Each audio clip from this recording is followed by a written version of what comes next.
अब हम शब्द में उतरेंगे। शब्द है, जब जरिए तब होए पसम तन रह किरम दल खाई। ये पहला पद है उसी शब्द का। काहे भैया फिर तो फूलिया फूलिया, जब 10 मास ऊर्ध्वमुख रहता 100 दिन कैसे पूलिया।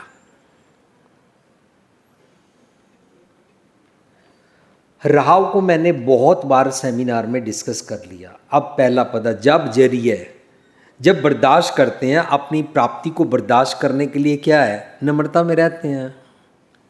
फर्ज करो मेरे पास फरारी कार है और मेरे को अहंकार है, मैं बर्दाश्त नहीं कर पा रहा, पर अगर मैं अपनी कार में किसी रास्ते पर रोक के किसी गरीब को, किसी बुजुर्ग को, किसी लोड़वंद को बोलता हूँ आप कहाँ जा रहे हो, मैं आपको वहाँ पर उतार सकता हूँ, तो मैं अपनी इस प्राप्ति को बर्दाश्त कर रहा हूँ। मैं धर्मी हूँ लेकिन दूसरा पतित है, मैं सच्चा हूँ लेकिन दूसरा झूठा है, उसको मैं गले लगा सकता हूँ। ऐसे जब जरिए तब होए पसम तन। हमारा सारा जो पाखंड और शो ऑफ है, अहंकार जो है वो ऐश राख हो जाता है, बर्दाश्त कर सकते हैं कि रह किरम दल खाई, मेरा कीड़ों वाला जीवन का स्वभाव खत्म हो जाता है। सो जदों प्राप्ति को बर्दाश्त कर सको, अगर आप धर्मी है तो अपने धर्म का दिखावा ना करना, तब अहंकार भस्म हो जाता है। काची गागर नीर पड़ता है या तन की यह वड्डाई। अभी मैंने आपसे ये शेयर किया कि भगवान ने हमारा तन बनाया, कोई गलती की या नहीं की, आप सबने बोला नहीं गलती नहीं की, सही है सुनो, भगवान ने कोई गलती नहीं की। तो मैंने इस बात को बार बार आपसे बुलवाया था कि हमको भुलेखा रहता कि मुड़ के दोबारा जन्म ना लेना पड़े। पर क्या मैं ये अहंकार दिखावा करता रहूं? नहीं, इसका मतलब ये नहीं है कि मैं बार बार जन्म लेता रहूं।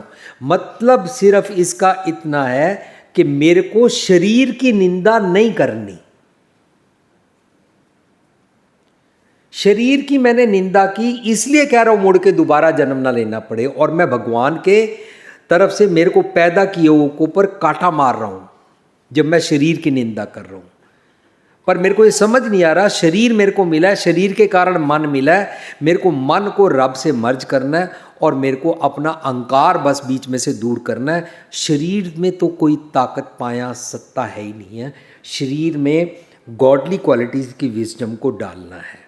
सो काची गागर नीर परत है, मेरी ये काची गागर है। तन दा कच्चापन, कच्चे मन दी मंदी सोच होती है मन दे अंदर। सो काची गागर नीर पड़ता है। नीर क्या है? नीर है संतोख, कंटेंटमेंट दा जल। काची गागर है मेरी, पर अगर इसमें नीर पड़ता जाए, या तन की यह बढ़ाई, ये शरीर मिला है, कीमती मिला है, इसकी निंदा मत करो, रिनाउंसिंग मत करो, फक्कड़ बनने की जरूरत नहीं है, शरीर को सैडिस्ट बन के सताने की जरूरत नहीं है, शरीर को उल्टा टांगने की जरूरत नहीं है। सिर पैरी क्या फेड़िया, इसको दुखी करने की क्या जरूरत है? बल्कि मन नू फिक्सअप करीदा तो आपे सब कुछ ठीक हो जाता है। ये तन कीमती है, यदी निंदा असी नहीं करनी, बल्कि असी इस दे अंदर संतोख दा जल पाना है। कंक्लूजन होया, जो दुबदा साड़ के सबर नाल जरिए तो मन की मत दा तन पसम हो जाता है।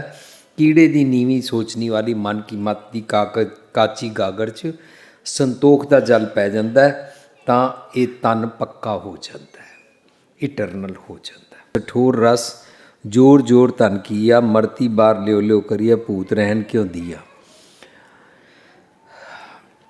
जिमें मक्खी छत्ते ते शहद इकट्ठा कर दिया, उस तरह मेरा मन जिहड़ा सठोर है वो मूर्ख है, ठगी अहंकार दा मन अपने अवगुणा दा, अपनी प्राप्ति दा धन इकट्ठा करता रहता है। मरती बार लियो लियो करिए। रब्बी मिलन दी अवस्था जदों होंदी है तां ਇਹ इस चंगे गुणों ਨੂੰ ਜਰ ਪਾਉਂਦਾ, ਉਹਨਾਂ ਨੂੰ ਅੰਗੀਕਾਰ ਕਰ ਪਾਉਂਦਾ, ਮਾਣ ਪਾਉਂਦਾ, ਲਿਓ ਲਿਓ ਕਰੀਏ ਮੀਨਸ ਬਰਦਾਸ਼ਤ ਕਰ ਪਾਉਂਦਾ ਅਤੇ ਉਸ ਨੂੰ ਜੀ ਪਾਉਂਦਾ। ਤੇ ਭੂਤ ਰਹਿਣ ਕਿਉਂ ਦਿਆ, ਇਸ ਦਾ ਹੰਕਾਰ ਜਿਸ ਕਾਰਨ ਪੈਦਾ ਹੋਇਆ ਸੀ ਕਿ ਪਾਸਟ ਨੂੰ ਛੱਡਦਾ ਨਹੀਂ ਹੈ, ਉਹ ਚਲਾ ਜਾਂਦਾ ਹੈ। ਸਾਡੇ ਅੰਦਰ ਸਤਸੰਗ ਰੂਪੀ ਮੱਖੀਆਂ ਦਾ ਸੁਭਾਅ ਹੈ, ਜੇਕਰ ਅਸੀਂ ਹੰਕਾਰ ਕਾਰਨ ਇਕੱਠਾ ਨਹੀਂ ਕਰ ਪਾਉਂਦੇ ਹਾਂ ਤਾਂ ਸਾਨੂੰ ਸੋਚਣਾ ਪਏਗਾ ਜਿਵੇਂ ਮੱਖੀ ਕੱਲੀ ਕੱਲੀ ਹੁੰਦੀ है तो वह शायद इकट्ठा नहीं कर सकती है, ਭਾਵੇਂ ਫੁੱਲਾਂ ਤੋਂ, ਪਰਾਗ ਤੋਂ, ਮਕਰੰਦ ਤੋਂ ਉਹਨੂੰ ਇਕੱਠਾ ਕਰਕੇ ਲਿਆਂਦੀ ਹੈ, ਲੇਕਿਨ ਉਹਦਾ ਸ਼ਹਿਦ ਨਹੀਂ ਬਣਦਾ।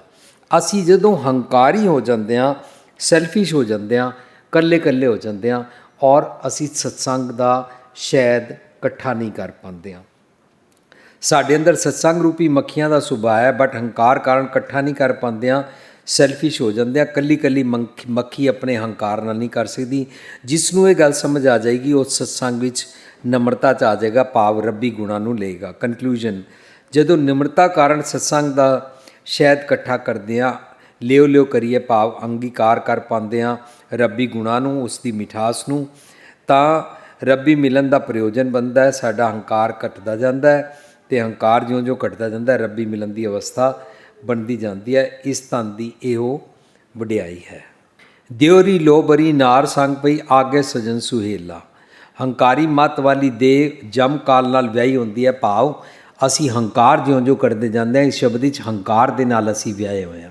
ਮੇਰੀ ਮੱਤ ਹੰਕਾਰ ਨਾਲ ਵਿਆਹੀ ਹੁੰਦੀ ਹੈ, ਬਟ ਮਨ has to have wisdom.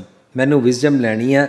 Wisdom ਵਾਸਤੇ ਮੈਨੂੰ ਏਕਮ ਆਈ ਜੁਗ ਧਿਆਈ ਤਿੰਨ ਚੇਲੇ ਪ੍ਰਵਾਨ। ਤਿੰਨ ਚੇਲੇ ਪ੍ਰਵਾਨ ਦਾ ਮਤਲਬ ਹੁੰਦਾ ਹੈ ਚੰਗੇ ਚੰਗੇ ਗੁਣ ਪ੍ਰਵਾਨ ਕਰਕੇ ਰੱਬੀ ਦਰਗਾਹ 'ਚ ਪ੍ਰਵਾਨ ਹੁੰਦੇ ਨੇ, ਤਾਂ ਮੈਨੂੰ ਚੰਗੇ ਗੁਣਾਂ ਵਾਲੀ ਜੀਵਨੀ ਜੀਣੀ ਹੈ।